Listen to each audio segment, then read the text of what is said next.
Ang mga unang taon ni Marcial Ama ay hinubog ng mapapait na karanasan ng kahirapan sa Tondo, Maynila, isang mataong at maralitang distrito.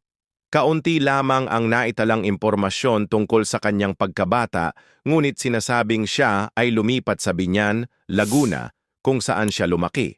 Nagkaroon ng malaking pagbabago sa kanyang buhay noong siya ay 16 na taong gulang nang maaresto siya noong 1951 dahil sa pagnanakaw ng pera sa isang gasolinahan na kanyang pinagtatrabahuhan.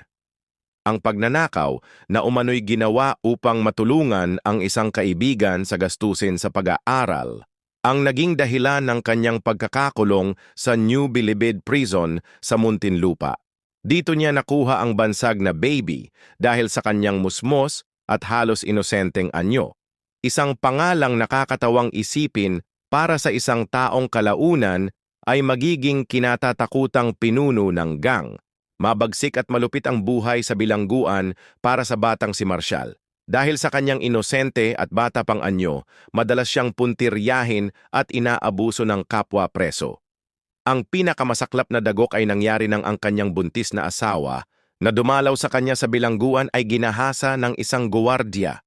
Hindi kinaya ng kanyang asawa ang matinding trauma at nagpakamatay sa pamamagitan ng pagtalon mula sa isang umaandar na bus pauwi ng Biñan, kasama ang kanilang hindi pa isinisilang na anak.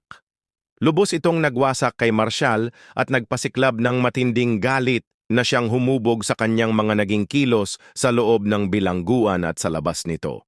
Bunga ng matinding dalamhati at galit, nagbago si Marcial mula sa pagiging biktima tungo sa pagiging isang mabagsik na puwersa sa loob ng bilangguan.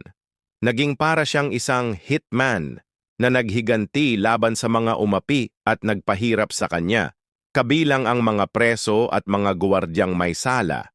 Ang kanyang kalupitan ang nagdulot sa kanya ng respeto at takot, dahilan upang siya'y umangat bilang pinuno ng Sige-Sige Gang, isang kilalang grupo sa bilangguan. Taliwas sa ilang ulat, hindi siya ang nagtatag ng naturang gang. Si Antonio Marcos ang tunay na nagtatag.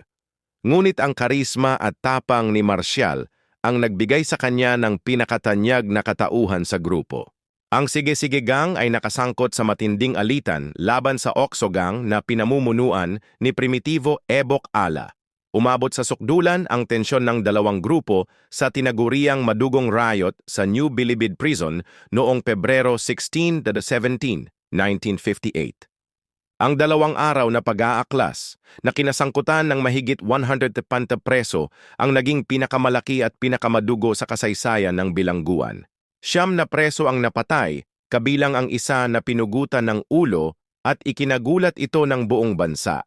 Bagamat sinasabing nasa Bartolina si Marcial, nang magsimula ang kaguluhan, pinalaya siya sa gitna ng gulo at naging mahalagang bahagi ng lalo pang paglubha ng karahasan. Matapos ang naganap na riot, kinasuhan si Marcial ng pagpatay kay Almario Bautista, isang bilanggo na pinagsasaksak hanggang sa mamatay noong Agosto 27, 1958. Kasama ng mga kapwa-akusado na sina Ernesto de Jesus at Alejandro Ramos, humarap si Marcial sa paglilitis sa Court of First Instance ng Rizal. Noong Nobyembre 25, 1958, binago niya ang kanyang pakiusap mula sa not guilty tungo sa guilty, isang desisyong ikinagulat ng korte.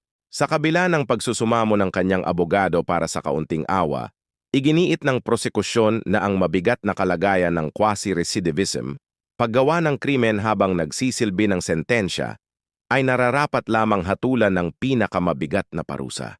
Hinatulan ng Korte si Marcial ng kamatayan, isang desisyong kalaunan ay pinagtibay ng Korte Suprema.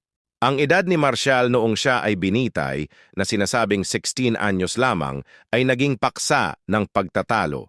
May ilang ulat na nagsasabing siya ay ipinanganak noong 1935 na magbibigay sa kanya ng edad na 26 noong 1961, ngunit karamihan sa mga tala, kabilang ang mga rekord ng korte, ay nagsasaad ng taong 1945 bilang kanyang kapanganakan na nagpapahiwatig na siya ay menor de edad pa noon. Sa panahong iyon, Ang legal na edad ng pananagutang kriminal para sa mga lalaki ay 16 at wala pa ang Juvenile Justice and Welfare Act of 2006 na nagbibigay ng exemption sa mga menor de edad laban sa pananagutang kriminal. Dahil dito, hinarap ni Marshall ang buong bigat ng batas. Noong Oktubre 4, 1961, si Marshall Baby Ama ay binitay sa pamamagitan ng electric chair sa kabila ng kanyang sentensya na nakommute na sana tungo sa habambuhay na pagkakakulong, patunay ng kanyang kasikatan at notoryedad. Ang kanyang pagkamatay sa murang edad ay nagpasimula ng mga talakayan hinggil sa pagtrato sa mga batang nagkakasala at sa kabagsikan ng sistemang penal. Ang labi ni Marshall ay sinunog at inilibing sa Ama Family Tomb sa Binyan Cemetery, Laguna. Hanggang ngayon, patuloy na umaalingaw-ngaw ang kanyang kwento bilang isang babala at isang pag-aaral sa komplikadong ugnayan ng krimen, kaparusahan at pagtubos.